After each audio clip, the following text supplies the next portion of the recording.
All right, let's see how this goes. I got an HP, one of your HP laptops here. Just for reference, when it pops up, you can hit F1 to see the specs on it. And if it ever does, you can hit F1 to see entering system information. There's your model and your processor, RAM, and everything. But um, I went ahead and installed a basic copy of Windows. Just installed Windows Basic so that I'll show you what you're gonna see when it comes on.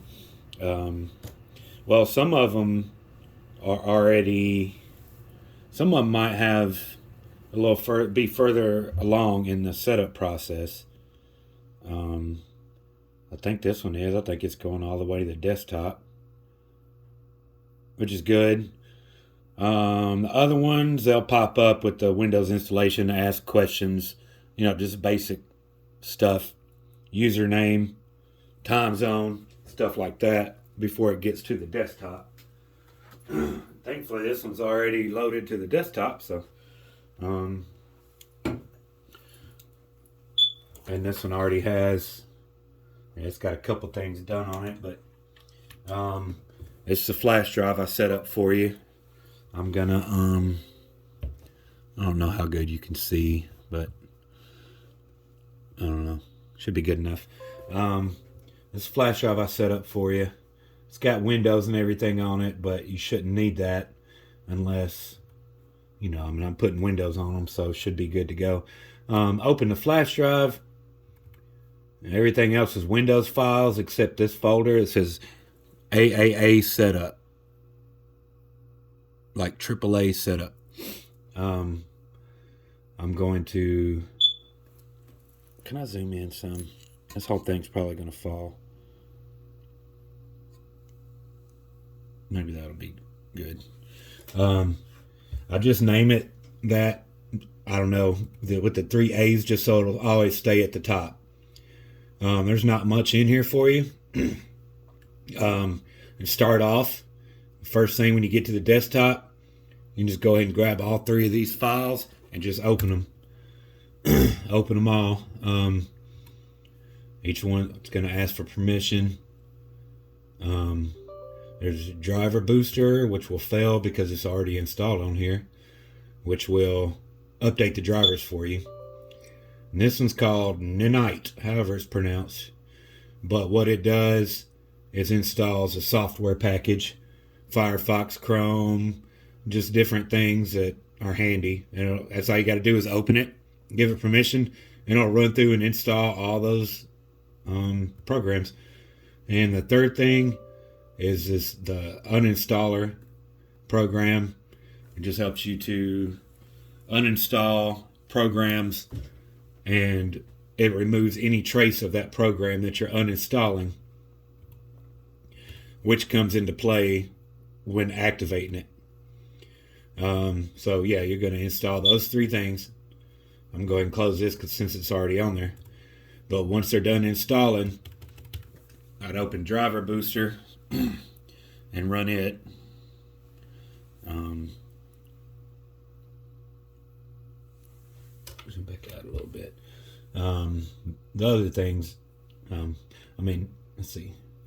Just open Driver Booster and run a scan with it. That's still running.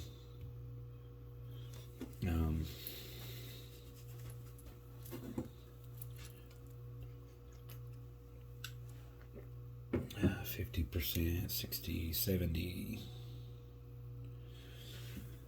It scanned. Well, it didn't find any out-of-dated drivers because it was already installed and ran. But normally it will. Yeah, update all, and then there's also going to be a box right here. Too bad I can't show you right now. Once you get started going, there's a box you can check that says it's to automatically restart.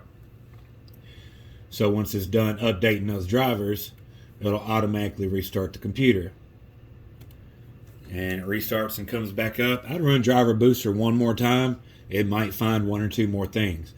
But other than that, at this point, it's Windows updates. The only two things left to do or install the updates and activate it. So you're really just updating the drivers and updating Windows and activating. Check for updates, restart the computer, check for updates, keep doing it over and over until they're all done before you try to activate it. If you try to activate it and then do Windows updates, it might mess it up if there's still updates available. Yeah, that's basically it, other than activation. Yeah, I'll go ahead and do the activation process. So after everything else is done, Windows updates and everything, I'm going to open Windows Defender right here to disable security under Manage Settings and turn this one off, the real-time protection. And I'm going to go ahead and open the uninstaller while we're here, because I'm going to need it in a second. But once virus protections, don't open this folder if the protection's still running, because it will detect this stuff and remove it. So recommendation would be to back this up somewhere on a computer or something.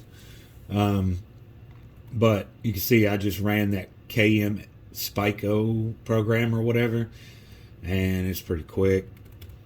Next.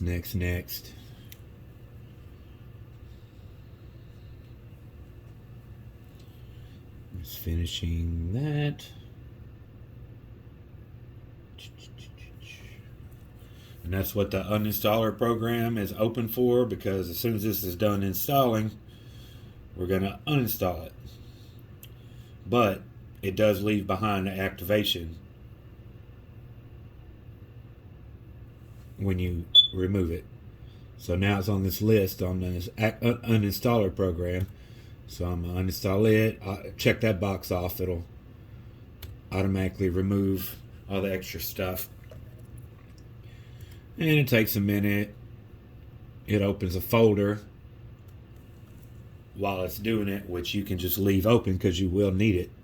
But I'd go ahead and wait till this is all the way done. Should have done a separate video for the activation so it wouldn't. I might still do that. Just a little activation video until you get that process down.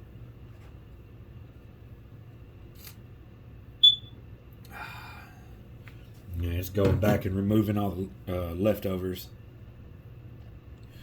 Alright, and this is the only other part of it. It does leave behind 2 files that's not needed, but security will pick it up. This is where they are. I'm going to go into this PC.